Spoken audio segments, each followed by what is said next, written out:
우리가 함께 5장 그 18절부터 21절까지 읽은 그 본문은 말씀드렸다시피 지금 우리가 앞으로 2주 동안 나누려고 하는 그 가족 관계, 특별히 부모와 자녀의 관계의 바탕이 되는 그런 말씀입니다. 그러니까 술 취하지 말라, 이는 방탕한 것이니 오직 성령의 충만함을 받으라 라는 이 말씀을 기초로 하고요. 이것이 우리의 삶의 핵심 원리입니다. 우리가 살아가는 데 있어서 모든 사람과 관계를 맺는 데 있어서 무엇이 근원이 되고 그 뿌리가 되냐? 그것이 이제 5장 18절의 이 내용이에요. 다시 말해서 기독교인은 성령 충만한 가운데서 다른 사람과의 관계를 맺어야 되고 이해해야 한다는 것입니다. 그리고 그 성령 충만한이 뭐냐 할 때 핵심적인 것이 21절에 읽었듯이 뭡니까? 그리스도를 경외함으로예요. 자, 우리 교회를 오래 다닌 사람들 혹은 또 오순절 계통에 있는 이런 사람들은 성령 충만이라는 그 생각을, 그 개념을 뭔가 특별한 경험을 하는 거, 아니면 내가 열정적으로 뭔가 뜨겁게 뭔가 종교 활동을 하는 거, 이런 식으로 생각하는 경향이 있습니다. 그러나 여러분들, 성경이 얘기하는 성령 충만은요, 뭡니까? 여기서 이 문맥에서 나오듯이 그리스도를 경외하게 되는 겁니다. 그리스도를 주목하게 되는 겁니다. 그리고 그로 말미암아 내가 다른 사람과의 관계를 맺게 되는 것, 그리스도를 중심으로 모든 세상을 이해하게 되는 게 여러분들 성경이 얘기하는 성령 충만의 핵심적인 의미입니다. 사랑하는 여러분, 여러분들에게 성령 충만한 그런 삶이 있는 겁니까? 있습니까? 네. 우리의 삶의 중심에, 나의 삶의 모든 영역에 그리스도가 계신가? 이걸 보면 됩니다. 그분이 희미하면 나는 성령 충만한 게 아닙니다. 그분이 내 삶에 분명해지면요, 그게 내가 성령 충만한 증거예요. 그리고 그런 자는 그의 삶 속에서 그리스도를 알고 만나고 그분이 내 삶의 중심이다라는 것이 삶에서 드러날 수밖에 없게 되는 거죠. 그리고 여러분들 바로 이것이 바로 믿는 자의 성령 충만한 삶입니다. 그리고 이렇게 아닌 것, 그리스도가 내 삶의 중심이 아니고 내 모든 관계의 중심이 아닌 삶이 여기 18절에서 말하는 술 취한 삶인 거예요. 여기서 술 취하지 말라는 것을 우리는 술 먹는 것으로 그냥 쉽게 생각하거든요. 그렇지 않습니다. 그런 의미가 아니라 여기 술 취한 삶은 성령 충만하지 않은 삶을 술 취한 삶이라고 하는 거예요. 그렇죠? 그러니까 술을 안 먹고 나는 술 안 좋아해서 그냥 평범하게 산다. 그렇다고 해서 괜찮은 삶이 아니라 그것도 역시 술 취하고 방탕한 삶과 다름없다는 것이죠. 그리스도를 중심으로 그리스도와 함께 사는 삶, 그것이 성령 충만한 삶입니다. 그래서 여러분들, 기독교는요, 단순히 도덕과 윤리의 문제가 아니에요. 이렇게 해야만 하니까 하는 그런 게 아니란 것이죠. 기독교는 항상 관계의 문제입니다. 예수님과 내가 어떤 관계에 있고 바로 내가 맺고 있는 그 예수님 때문에 내가 어떻게 행동할 수밖에 없는, 지금 이제 결혼하신 분들이 계시지만 결혼하면 이제 내 마음대로 하지 못하잖아요. 내 아내가, 내 남편이 항상 신경 쓰일 수밖에 없습니다. 그렇죠? 네, 그런 관계 때문에 있게 되는 어떤 삶의 변화들, 그런 것들이 있는 것인데 마찬가지죠. 성령 충만한 것도 다른 것이 아니라 그리스도와 내가 연합되었고 그분 안에 내가 살기 때문에 그분으로 인하여서 우리의 삶의 어떤 모습들이 드러날 수밖에 없는 거고요. 그런 배경 속에서 지금 이 부모 공경을 우리가 이해해야 하는 것입니다. 사랑하는 여러분, 잘 생각해 보십시오. 그래서 이 원리를 이 바울이 남편과 아내를 다루고 있고요. 그 다음에 부모와 자녀 관계로 확장시키고 있습니다. 근데 성경을 잘 읽어보면요, 언제나 아내가 남편에게 복종하는 것이 먼저 나오고요, 또 자녀가 부모에게 순종하는 것이 먼저 나옵니다. 왜 그럴까요? 그래서 이제 여성들이 에베소서를 잘 안 읽는다고. 항상 남편에게 복종해야 된다라는 게 먼저 나오고, 또 자녀들도 좀 읽기 그래요. 왜 그래요? 부모에게 순종해야 된다는 말이 먼저 나오니까. 왜 그렇습니까? 그 이유는요, 여러분들, 이 복종과 순종이 신자의 역할의 가장 대표적인 원리입니다. 자, 하나님과 우리의 관계에서 우리는 항상 어떤 자들이어야 합니까? 순종하고 하나님께 복종하는 자들이죠. 그런 순종과 복종의 역할을 드러내는 게 아내의 역할이고 자녀의 역할이란 말이에요. 그래서 그게 먼저 등장합니다. 그런데 여러분들 이게 먼저 나온다고 해서 여러분들 억울해할 필요가 없습니다. 이게 너무 힘든 거 아니냐. 남편은 좋겠다. 부모는 좋겠다. 여러분들 그렇지 않습니다. 남편의 역할이요. 더 힘든 거예요. 남편의 책임이 더 엄청납니다. 아십니까? 우리 피차 복종하라를 배우신 분들은 아마 알 거예요. 이 여자가 남편한테 순종해야 한다니. 지금 이 시대 막 이렇게 막 했던 사람이 남편의 역할이 더 막중하고 이게 큰 거구나 이걸 알고선 난 기꺼이 순종해야겠구나 이런 마음이 든다고 얘기한단 말이죠. 마찬가지입니다. 그럼 부모의 역할이 사실 더 어렵거든요. 아십니까? 부모는 하나님을 대리해야 되거든요. 남편은 예수님을 대리해야 되거든요. 그럼 그게 만만한 게 아니에요.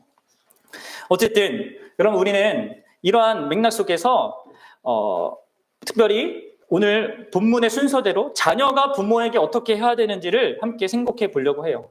과연 자녀와 부모와의 관계 속에서 자녀는 부모에 대해서 어떤 중심 원리 위에서 관계를 맺어야 하고 또 그런 원리 위에서 왜 그렇게 우리가 해야 하는지 그리고 좀 구체적으로 어떻게 그런 원리를 적용할 수 있을지 좀 생각해 보고자 합니다.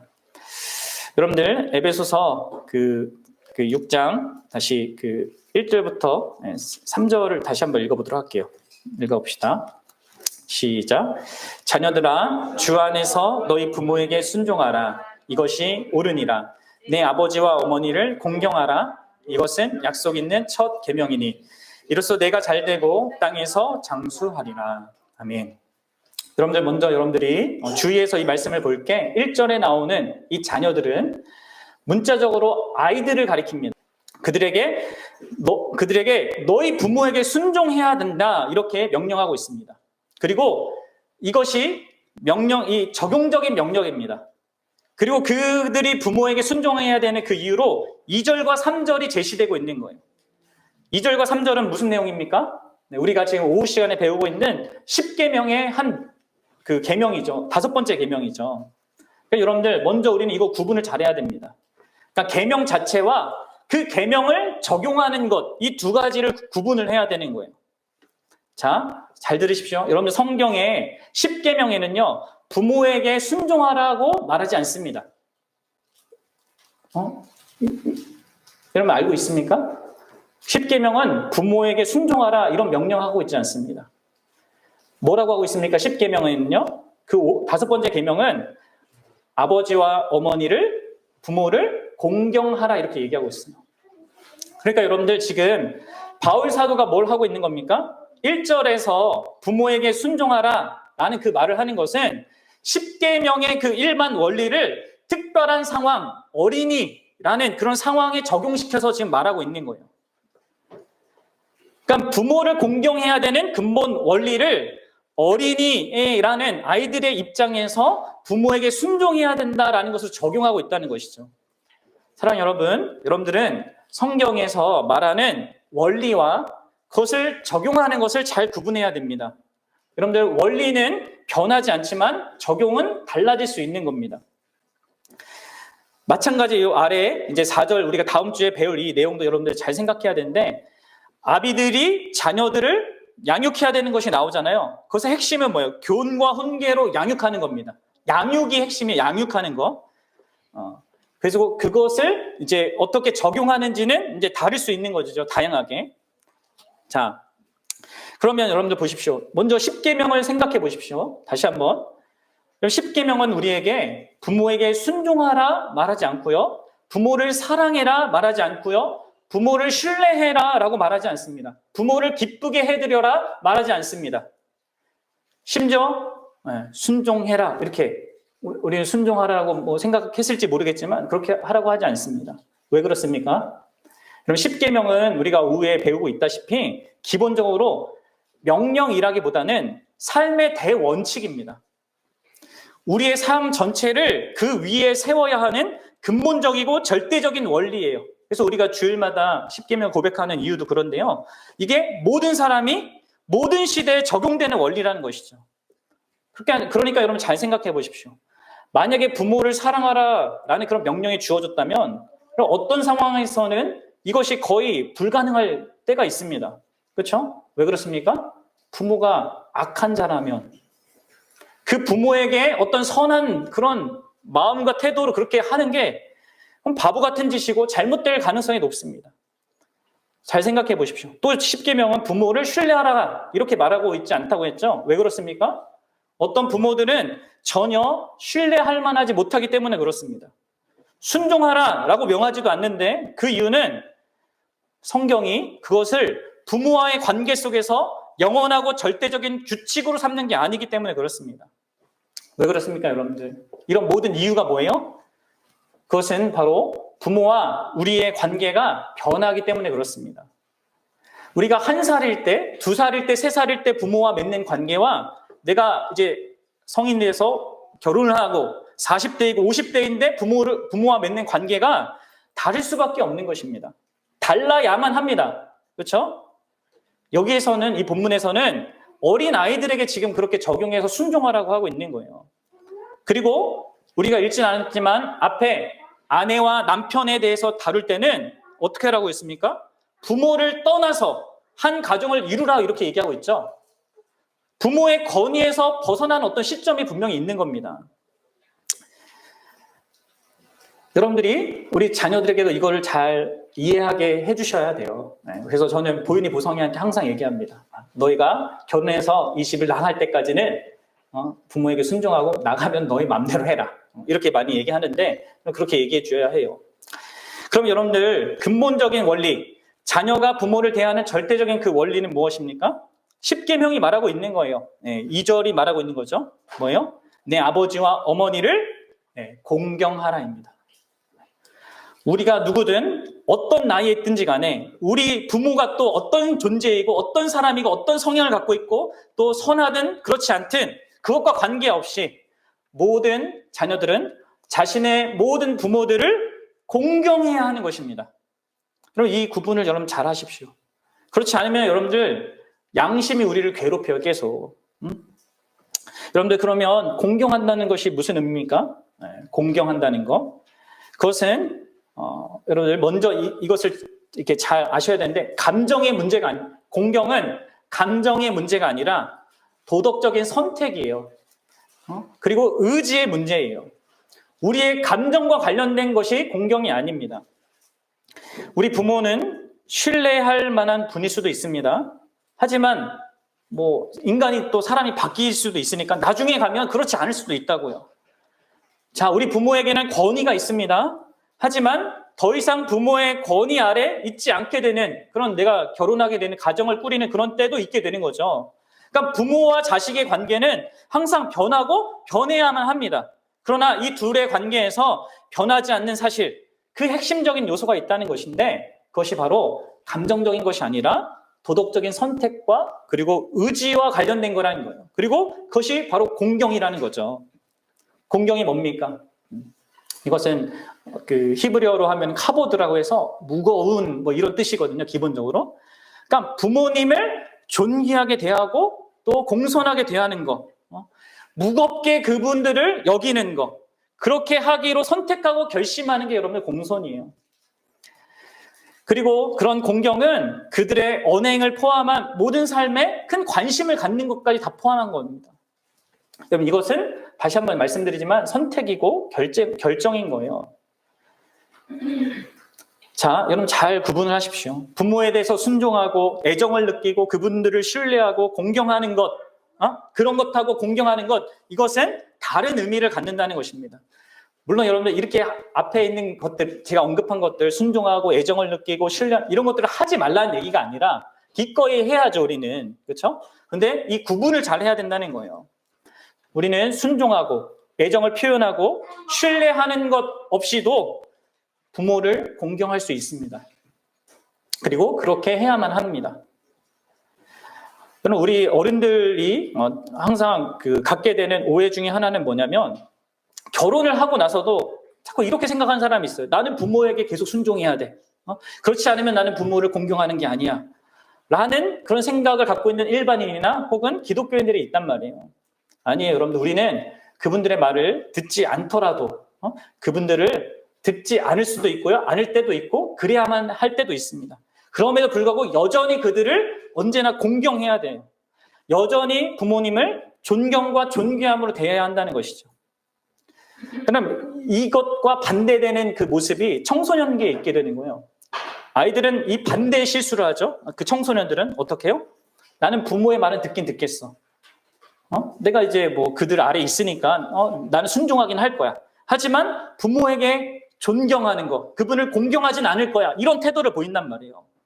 그냥 순종만 하지 뭐. 나 어차피 여기 나가면은 뭐 아무것도 할 수 없으니까. 약간 이런 식으로 이렇게 대한다는 거죠. 여러분, 이게 둘 다 공경이라는 그 변하지 않는 원리와 상황에 따라 적용점이 달라야 되는 그것을 구분하지 못해서 갖게 되는 것입니다. 여러분들, 공경하는 것이 가장 중요한 거예요.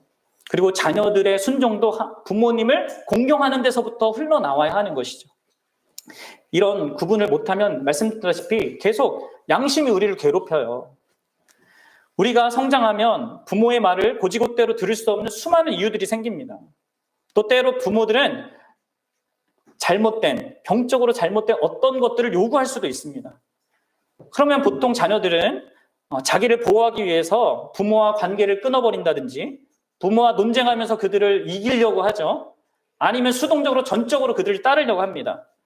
그럼 둘 다 옳은 방식이 아닙니다. 잘못된 요구에 대해서는 우리가 그들의 견해를 따르거나 순종해서는 안 되죠. 그들의 권위를 따르지 않아도 됩니다. 하지만 여전히 자녀들은 부모를 공경해야 되고 그들을 존귀하게 대해야 합니다. 이 구분을 잘 하십시오. 그리고 이 구분을 여러분들이 잘하지 못하면 그로 말미암아 파생되는 결과는 사회가 사실 무너지는 거예요. 왜 그렇습니까? 부모에 대한 그 존경은 다른 모든 종류의 권위에 그 존경의 기초가 되기 때문에 그렇습니다. 사랑하는 여러분, 다시 말씀드립니다. 모든 자녀는요, 어떤 나이에 있든지 간에 또 어떤 상황에 있든지 간에 또 부모가 어떤 대상이든지 간에 관계없이 부모를 공경해야 합니다. 이 세상에서 가장 귀한 보물로 여기고 존중해야 되고 존귀하게 여겨야 합니다. 말할 때도 우리는 공손한 언어를 사용해야 하고 또 우리의 물질과 몸을 사용해서 우리의 공경을 드러내야 합니다. 여러분, 그렇다면 왜 하나님께서 이 10계명의 명령을 그리고 사도 바울이 이 계명을 믿는 백성들이 다시 이렇게 얘기하고 있을까요? 네. 자, 우리 1절 다시 한번 읽어보겠습니다. 1절입니다. 시작. 자녀들아, 주 안에서 너희 부모에게 순종하라. 이것이 옳으니라. 네. 먼저 사도 바울은 이것이 옳다, 바른 것이다 이렇게 말하고 있습니다. 무슨 얘기입니까? 이것은 하나님의 창조 원리에 속한 거라는 거예요. 상식적으로 옳은 거라는 것이죠. 물론 사람들은 어떻게 일반적으로 생각합니까? 부모가 나를 낳아줬으니까 이렇게 생각해요. 또 부모도 이렇게 얘기합니다. 내가 너 허유룩이니까, 너가 나로부터 나왔으니까, 내가 먹이고 입히고 살렸으니까 내 말을 듣고 순종해야 돼. 이렇게 얘기합니다. 그게 꼭 틀린 말은 아니죠. 그러나 근본적으로 성경은 더 근본적으로 얘기하고 있는 거예요. 뭐예요? 하나님께서 그렇게 그러한 세계를, 그런 관계를 만드셨다는 거예요. 그것이 옳은 것으로 하나님이 정하셨다는 것이죠. 또 어떤 사람들은 부모가 더 아이들보다 지혜롭기 때문에 혈육이야 이렇게 요구하는 것은 뭔가 구식이고, 그냥 부모는 아이들보다 지혜롭기 때문에 부모를 공경하고 부모에게 순종해야 된다 이렇게 생각합니다. 그러나 여러분들, 한 6살쯤 되면요, 아이들이 어떤 부분에서는 부모보다 지혜로운 모습을 보이기도 해요. 아십니까? 항상 부모가 지혜로운 게 아니죠. 그러니까 이것도 틀린 거예요, 여러분들. 이런 우리가 갖고 있는 어떤 조건이 아니라 하나님께서 그렇게 이 세상을 그리고 관계를 그렇게 만들어 놓으셨고 그것이 옳다라고 하시는 그것이기 때문에 그렇다는 거예요. 그 자체가 본질적으로 선하고 옳은 일인 것입니다. 부모를 공경하는 가운데 그 바탕에서 특별히 자녀들, 어린아이들이 부모에게 순종하는 것이 정상적이고 너무나 당연한 일이라는 것이죠. 그럼 그것이 정말 그렇지 않겠습니까? 자녀가 부모에게 순종하지 않는다면, 특별히 어린아이들이 부모에게 순종하지 않는다면 그것은 자연의 이치를, 세상의 원리에 전혀 어긋나게 되는 거예요. 그리고 정말 미련한 것이죠. 아이들이 부모 없이 어떻게 삽니까? 실제로 그들이 부모를 공경하고 부모에게 순종하지 않으면 다 망하게 되는 것이죠. 그리고 여러분들 이어서 2절에서 사도가 이렇게 또 얘기합니다. 두 번째 이유이기도 한데 같이 읽어봅시다. 시작. 내 아버지와 어머니를 공경하라. 이것은 약속 있는 첫 계명이니. 아멘. 자, 바울은 부모에게 공경하고 그로 말미암아 순종하는 이것이 하나님이 이스라엘에게 준 10계명에 있는 그 내용이라는 것을 지금 상기시키고 있는 겁니다. 그렇죠? 이 10계명을 그래서 우리가 잘 배우는 게 중요해요. 기독교인들이 10계명을 다 외우지도 못하고 그것이 의미하는 걸 다 모르고 이게 이렇게 살아가는 사람이 너무 많거든요. 그게 얼마나 복된 하나님의 그런 선물인지 모릅니다. 그런 10계명을 주신 이유 중 하나는 이미 인간이 아는 그것을 명확히 드러내는 데 있습니다. 인간의 양심에 하나님이 두신 그것을 명확하게 드러내는 데 그 목적이 있는 거예요. 그래서 여러분들 순종하지 않거나 도둑질하거나 간음하는 것, 이것은 고대 사회에서 항상 모든 사회에서 범죄로 간주되었습니다. 다만 10계명을 하나님께서 이스라엘 백성에게 주신 것은 이것이 진짜로 너희가 늘 지켜야 되는 그 인생의 너희 삶의 법칙이다, 원리다라는 것을 규지시키기 위함이었어요. 그 중에 여러분들 부모 공경은요, 사도 바울이 지적하고 있듯이 약속 있는 첫 계명이에요.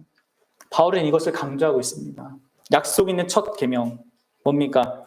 그것은 하나님의 약속을 덧붙일 정도로 특별히 인간과의 관계에서 해야 될 그 계명들 있잖아요. 1, 2, 3, 4계명 하나님과 관계에서 하는 거고 이제 5번부터 이제 10번까지는 인간 사이에서 하는 거잖아요. 이 계명 가운데 가장 중요하고 으뜸이 되는 계명이라는 것이죠. 왜 그렇습니까? 부모와 자녀의 관계가 결국 이 사회, 가정의 근간이 되고 그 가정으로 말미암아 세워지는 사회의 근간이 되기 때문에 그렇습니다. 그러니까 이것을 무시당하면 이 사회 전부가 무너지는 거예요. 가정의 붕괴가 전체 사회 붕괴로 이어지는 것이죠. 여러분들 이것이 오늘날 이 사회를 가장 위협하는 그런 요소이기도 합니다. 여러분들 그런데 이 약속의 내용은 뭡니까? 약속의 내용은 3절이에요. 3절 읽어봅시다. 시작. 이로써 내가 잘되고 땅에서 장수하리라. 아멘. 여러분들 오늘 이 3절과 우리가 아까 읽었던 10계명하고 조금 차이가 있는 걸 봅니까? 구약에 나타났던 그 10계명은요, 내가 너에게 준 땅에서였어요. 그렇죠? 그게 이제 거기가 이제 사라졌죠. 그 부분이. 그리고 사도 바울은 그것을 그냥 땅에서 잘되고 장수할 거다 이렇게 얘기하고 있습니다. 그러니까 왜 지금 사도 바울이 왜 이렇게 바꾼 겁니까? 그것은 우리가 오후에 배우고 있다시피 예수 그리스도를 통하여서 실질적으로 이 10계명의 모든 요구가 완성되었기 때문에 그래요. 그래서 지금 이 사도 바울이 그것을 그 약속과 그 명령을 일반화시키고 있는 것입니다. 그래서 사도 바울은 지금 이 10계명, 원래는 이스라엘에게 주어졌던 그 10계명이 예수 그리스도로 말미암아 온전하게 성취되고 그 성취된 의미를 다시 이제 하나님 예수님을 믿는 백성들에게 주고 있는 것이죠. 그러면서 얘기하는 건 뭡니까? 우리가 사는 삶의 자리에서 그 땅이 어디든지 그 자리에서 우리가 잘되고 장수하고 만족을 누리고 싶다면 부모를 공경해야 한다는 거예요. 그럼 이것이 뭐 문자적으로 반드시 오래 산다라는 그런 의미는 아닙니다. 일반적으로 그렇다는 것이죠. 그리고 여러분들 그것을 너무나 자명한 일이 아닙니까? 부모의 어떤 견해를 잘 듣고 먼저 우리보다 살았고 시행착오를 겪었고 한 그런 부모들의 귀를 기울이는 거 있잖아요. 그것은 당연히 잘 되고 장수하는 그 일을 어느 정도 보장하는 것입니다. 자, 그래서 이런 이유들이 있는 거예요. 이렇게 자연의 원리이기도 하고요. 그리고 그것이 하나님이 이스라엘에게 주신, 하나님이 중요하게 여기는 모든 관계 속에서 가장 중요하게 여겨야 될 한 부분으로 이렇게 또 얘기하고 있고요. 가장 중요한 이유는 뭐겠습니까? 그것은 이 부모 공경의 가장 근본적인 이유라고 할 수 있는데요. 그것은 바로 이 명령을 하고 계신 하나님 자신 때문에 그래요. 이 규정이, 이 계명이 옳다고 하신 분, 약속 있는 첫 계명으로 자기 백성에게 이 계명을 주신 분, 바로 그 하나님, 그 창조주 하나님이 말씀하셨기 때문에 우리는 이 말씀을 귀하게 여기고 당연히 따라야 하는 것입니다. 그렇죠? 그분이 창조주이고 우리가 피조물이기 때문에 그분을 따르는 게 마땅합니다. 그래서 여러분들 성경은 여러 곳에서, 특별히 구약에서는 부모를 이렇게 함부로 대하는 자들을 죽이라고 이렇게 명령하고 있습니다. 그럼 신명기 27장 16절 잘 들어보세요. 그의 부모를 경홀히 여기는 자는 저주를 받을 것이라 할 것이요 모든 백성은 아멘할지라. 자, 그리고 잠언 30장 17절에도 이렇습니다. 아비를 조롱하며 어미 순종하기를 싫어하는 자의 눈은 골짜기의 까마귀에게 쪼이고 독수리 새끼에게 먹이리라. 그럼 이것이 다 하나님이 창조의 원리로 그렇게 세워두신 것을 이렇게 파괴할 때 그거에 대한 하나님의 진노와 그거에 대한 결과로 오게 된다는 것을 말해주는 겁니다. 그것이 창조주 하나님께서 우리에게 주신 것이기 때문에 우리가 따라야 됩니다. 그런데 여러분들 기독교인들, 특별히 예수님을 믿는 사람들에게는 이것이 또 다른 의미를 갖습니다. 그래서 지금 사도 바울이 자녀들아 주 안에서라는 말을 붙이고 있는 거예요. 우리가 예수님을 믿고 있기 때문에, 예수님 안에 있기 때문에, 그리고 바로 그 예수님 때문에 하나님을 아빠, 아버지라 부르게 되었기 때문에 이 말씀에 순종해야 된다는 것이죠. 사랑하는 여러분, 우리는 우리에게 명령을 하신 이 하나님이 단순히 그 창조주로서 우리에게 얘기하는 정도가 아니라 그리스도 안에서 우리를 자녀 삼아주신 그런 아버지 하나님이기 때문에 이 말씀에 순종해야 돼요. 바로 자기 아들을 아끼지 아니하고 내어주신 그분이 우리의 유익을 위해서 이것을 말씀해 주시기 위해, 그분이 심지어 이런 약속을 담아서 이것을 주시고 있기 때문에 이것을 예수님을 믿는 우리들은, 예수님을 통해서 그분의 자녀가 된 우리들은 더 열심히 순종해야 될 그런 내용이 되는 것이죠. 사랑하는 여러분, 부모와 자녀의 관계는요, 그 자체로 독특한 의미를 갖지만 그 관계는요, 그보다 한 차원 높은 관계를 암시하고 있는 겁니다. 그것이 예수님을 믿는 사람, 예수님을 통해서 하나님의 자녀가 된 사람은 발견하게 되는 거죠. 뭡니까? 주 안에서 하나님은 우리의 아버지가 됩니다.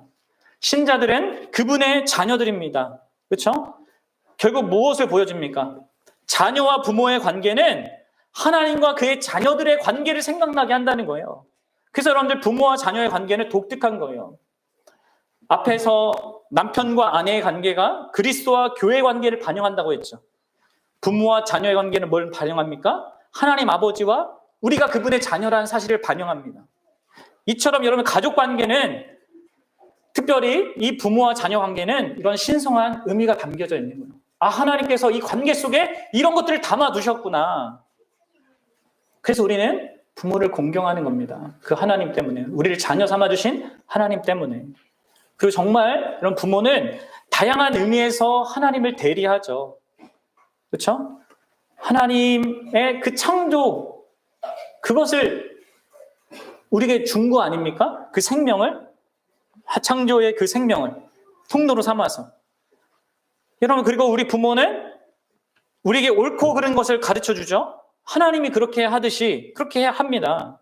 그리고 가르쳐 주는 것을 끝내지 않고 그렇게 가르친 대로 살 수 있도록 다방면에 도움을 주죠. 하나님이 그렇게 하시는 것처럼. 그래서 부모의 역할 중에 많은 것들이 하나님의 어떠하심을, 하나님의 특별히 아버지 되심을 닮아 있습니다. 그래서 그것을 반영하기 때문에 우리는 그것을 소중히 여기는 거예요. 그런 역할을 하는 부모를 공경하는 것입니다. 그래서 여러분들 잘 들으세요. 우리는 부모가 가진 인품이 아니라 그 부모의 지위를 창조하신, 또 임명하신 하나님과 주 안에서 우리를 자녀 삼으신 그 하나님 아버지의 뜻을 따라서 이런 순종을 하는 것입니다. 다시 말씀드립니다. 부모의 자격 여부에 따라서가 아니라 그 아버지의 뜻이기 때문에, 우리 하늘 아버지의 뜻이기 때문에 우리는 부모를 공경합니다. 그리고 이러한 공경은 근본적으로 하나님께 하게 되는 거예요. 하나님께 드리는 것입니다. 그럼 마지막으로 간단하게 어떻게 그럼 공경해야 하는가, 구체적으로. 그러면 사실 다양한 구체적인 방법들이 있을 것입니다. 지금 사도 바울도 지금 이 부모 공경을 어린아이들에게 적용하고 있다고 했죠. 그래서 여러분들 부모를 공경할 수 있는 방법은 여러분들 문화에 따라, 상황에 따라, 조건에 따라 사람마다 다 다르잖아요. 그래서 여러분들이 잘 그런 것들을 이렇게 생각했으면 좋겠고, 일반 책들 제가 찾아보니까 참 놀랍더라고요. 부모가 자녀를 어떻게 키워야 되냐, 이 책은, 이런 관련된 책은 엄청 많아요. 그런데 자녀가 부모에게 어떻게 해야 되냐, 이 책은 별로 없어요. 그렇죠? 참 이상하죠. 근데 여러분, 성경은 이제 자녀가 부모에게 먼저 해야 되는 것을 얘기하고 있는데, 그런 책 가운데 조금 도움되는 책 중에 하나가 제가 보니까 고도원 씨가 쓴 부모가 살아계실 때 해드려야 될 45가지인가? 뭐 이런 책이 있더라고요. 뭐 그분이 기독교인은 아닌데 그래도 보니까 그래도 적용할 만한 좋은, 부모에게 해드릴 만한 이런 것들, 애들 아이디어를 얻을 수 있는 좋은 책인 것 같습니다. 한번 보십시오. 근데 저는 여기서 오늘 루터가 3가지 정도로 적용해서 이것을 얘기하거든요. 그것들을 좀 함께 이제 마지막 적용적으로 생각해 보려고 합니다. 첫 번째로는요, 먼저 우리 자녀들은요, 잘 들으십시오. 부모의 말과 행동을 언제나 감사해야 하고 선한 의도로 받아들여야 합니다. 루터가 이렇게 얘기했어요. 자녀들은 이게 공경하는 한 방식이라는 거죠. 부모의 말과 행동을 언제나 감사하고 선한 의도로 받아들이라는 거예요. 그러니까 무슨 얘기입니까? 하나님이 그렇게 부모의 자리에 두셨다는 것을 믿고 또 그 역할을 하리라고 믿고 그렇게 반응해야 한다는 것이죠. 물론 세상에는, 그리고 우리 부모들 가운데는 자녀를 노엽게 하는 부모들이 있습니다. 그럼에도 여러분들 기억해야 될 것은, 자녀를 노엽게 하지 말아야 되는 것은 부모의 책임입니다. 그렇죠?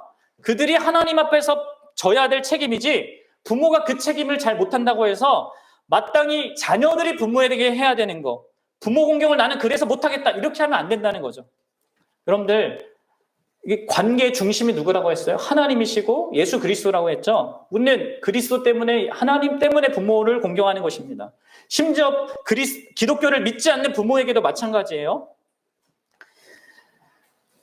여러분들, 부모가 못난 모습을 보이고 어떤 불합리한 요구를 한다 하더라도 어떻게 해야 됩니까? 기본적으로 우리는 그들의 말과 행동을 감사함으로 받아들여야 됩니다. 그리고 선한 의도라고 생각해야 합니다. 그리고 어떤 상황에서든 그들을 존귀하게, 그들의 말과 행동을 존귀하게 여겨야 합니다. 특히 부모의 권위 아래 있을 때 여러분들 가능한 순종하셔야 됩니다. 그 집안에서 그들의 권위 아래 있을 때에는 최선을 다해서 여러분 순종해야 합니다.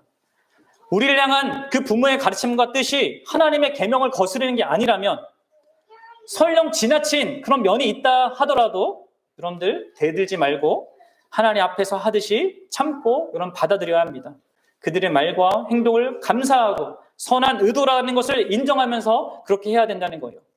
종종 신앙에 열심히 있는 그런 젊은 청년들이 예수님이 가족에게 그 검을 주러 왔다, 자기 집안 사람이 원수가 된다, 이렇게 얘기하셨다고 하면서 부모 공경을 막 안 하려고 하고 그것을 이렇게 묻어두려고 하는 사람들이 있습니다. 그러면 여러분 그것은 잘못된 거예요. 그렇죠? 바리새인들이 그렇게 한 거죠. 난 하나님께 공경 다 했으니까 부모에게 더 이상 뭐 해드릴 거 없습니다, 이런 식으로 했단 말이에요, 종교인들이. 아니, 여러분들, 분명히 성경 우리에게 말합니다. 최대한 부모를 공경하고 최대한 부모의 뜻을 따르고자 해야 합니다. 물론 하나님을 믿지 말라거나 혹은 순종을 하지 말라거나 혹은 죄를 져라 이렇게 하면 여러분 순종하면 안 되죠. 그러나 여러분들 그렇게 여러분들이 순종하지 않을 때에도 최대한 공경해야 되고 최대한 순종하는 모습을 보여야 합니다. 그리고 여러분들 이 부분에 있어서 로이드 존스 목사님은요, 심지어 하나님과의 관계가 위태롭게 될 거라는 그런 상황이 된다 하더라도 일단 최대한 양보하고 일단 최대한 화해를 모색해야 한다고 얘기하셨어요. 그럼 정말 그렇게 해야 됩니다. 우리는 최대한 부모를 깍듯하게 예의를 갖추어 대해야 합니다. 그리고 부모의 말을 거부할 수밖에 없는 그런 상황에서는 그 일이 정말 자신이 어쩔 수 없어서 정말 그렇게 거절하는 것이 또 순종하지 않는 것이 정말 힘들지만 그렇게 하는 것이다라는 그런 인상을 줘야 하는 거예요. 나 하나님의 뜻을 따르는 거니까 뭐 상관없 이런 식으로 하면 안 되고요.